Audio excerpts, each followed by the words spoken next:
Hi Dan.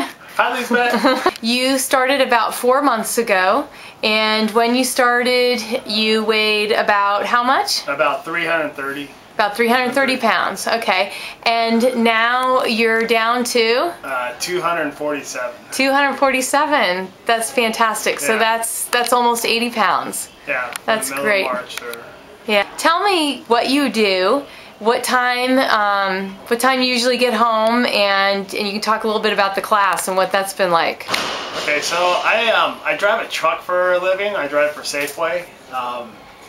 I work typically between 12 to 14 hours a day. So, you know, if I work a 14-hour shift, that means I get off at 12:30 at night.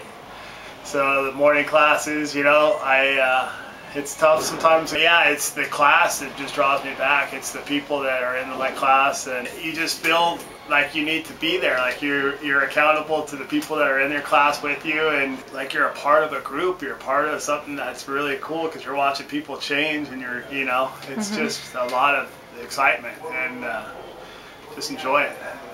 And tell me about the food, because obviously it's not just the exercise. If you're losing 80 pounds, you had to make some major changes with your food. Yeah. And what were the changes that you made?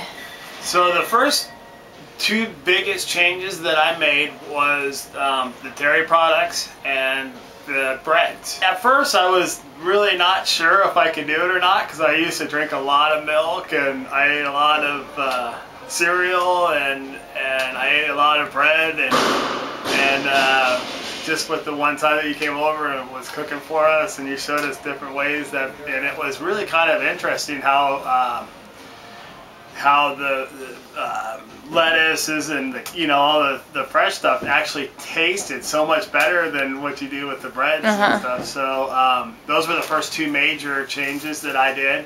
So you eliminated the dairy products and you eliminated the grains. The grains. And I know that you did a whole new thing instead of sandwiches, and that's something that other people may not think about. So why don't you tell me what you did? So my lunch is, I take one head of romaine lettuce, I break it into 3 sections. So I lay out 3 pieces, and then I use the protein. So if it's a chicken or if it's a meat, and I put that out there, and then I use a avocado spread, and then I use a little bit of jalapeno peppers, and then I put it into a plastic. I wrap it up and put it into a plastic bag, and so that'll be my meals. And then my snacks are the almonds.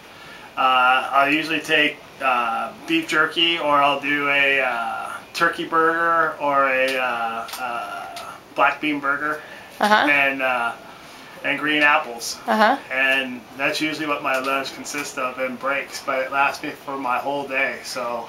And you've also told me about your surprise in the amount that of food that you're eating, but actually how you feel, of, you know, not feeling as hungry is what you've said, and that's, so just tell people about that. Yeah, the portion size, I made about a third of what I normally would eat before I started this program. Yeah, and you don't have the same hunger, so when you do feel the hunger, and if you eat the snacks in a timely fashion, it just takes the hunger part out of the equation. So you're not going after the big meals, you know. You're not going after, I gotta stop and find something to eat now, you know, and then you end up eating too much, or but the energy level is incredible. I drink a lot of coffee being a truck driver, so I've noticed, like, probably cut about half of my coffee consumption down, on top of all the eating less, and because it's you have so much more energy, you know, with the food. When you're eating the food, and then you're getting what that food is providing. So you haven't had to drink as much coffee. Yeah, not as much coffee, and I find myself wanting to just drink more water, and so yeah, it's been a lot. It's a trip.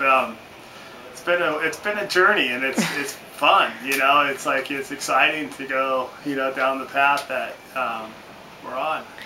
And now you guys, you and Michelle, your wife, have done some other stuff that you started around the same time that I think it'd be great for other people to hear how you've taken it on as you've been changing your health and your eating. You've also taken on the finances, and you're just taking everything on. Yeah. So just talk a little bit about that.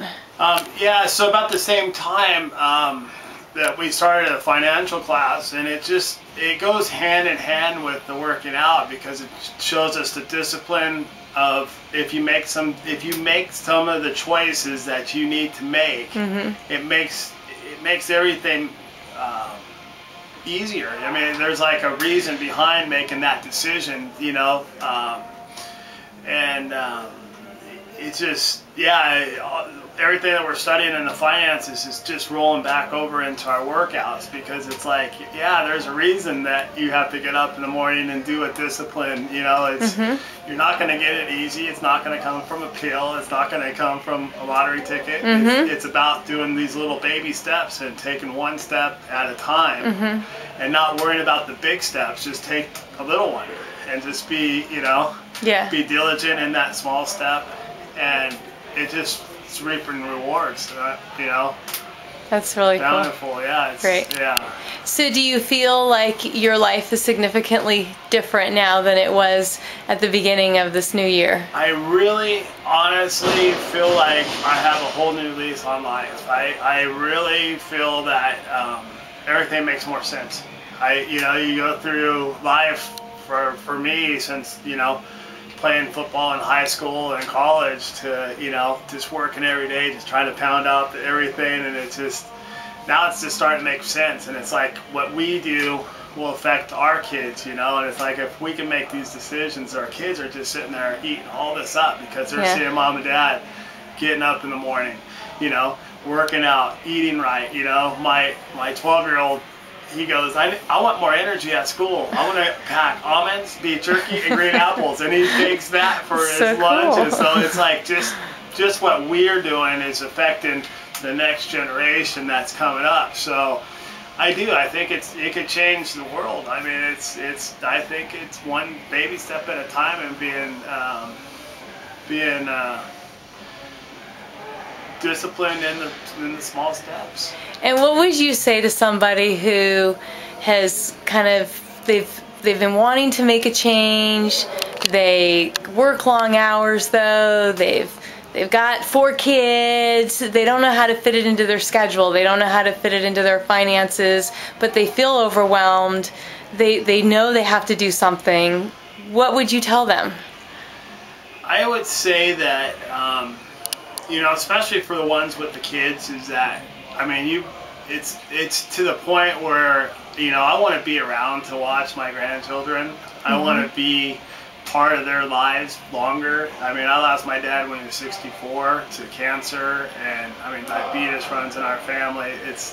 But it really, it's about, they were overweight too, and you know, it's like, if we could change some factors in our life, not saying that we're not going to get cancer, but if we can control some of the things that cause cancer, I think you owe it to your kids, and I think you owe it to, you know, your grandchildren, you know, because they deserve to know who you were, because, you know, the next generation that's going to be, you know, part of society, and, you know. And so what advice would you offer that person to get over that hump of, I have so much on my plate, how do I take on one more thing? I would say to be disciplined in the small step, and it would reap so much rewards. It's like investing or anything else. You have to just take it slow, and you know, if what you're doing is not working, you have to try to figure out what is, and you know, it's not that you're gonna fail, because there's no failure. It's if you're trying. It's when you stop trying to do something, you know, besides what's not working, you know. That's when, if you give up, that's when you fail. So just pick something. Pick it, and you know, own it, and this thing is incredible for me. I think it's life-changing. It's great. All right. Well, thank you for taking the time. Are you ready to go work out? Yeah. Okay.